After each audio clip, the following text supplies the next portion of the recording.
നമുക്കിന്നൊരു നാടൻ കോഴിക്കറി വെച്ചാലോ?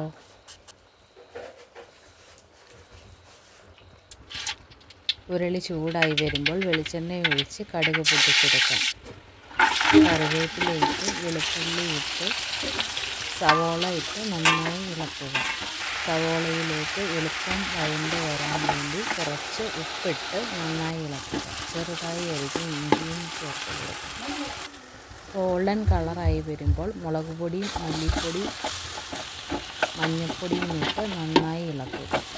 പച്ചമണം മാറി വരുമ്പോൾ അതിലേക്ക് കഴുകി വൃത്തിയാക്കി വെച്ചിരിക്കുന്ന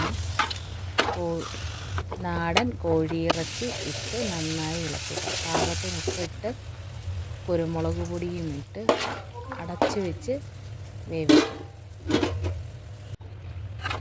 ഇടയ്ക്ക് അട തുറന്ന് നന്നായി ഇളക്കി കൊടുക്കുക. അതിലേക്ക് അരിഞ്ഞു വെച്ചിരിക്കുന്ന തേങ്ങാക്കൊത്ത് ചേർത്ത് നന്നായി ഇളക്കി അടച്ചു വെച്ച് വേവിക്കാം.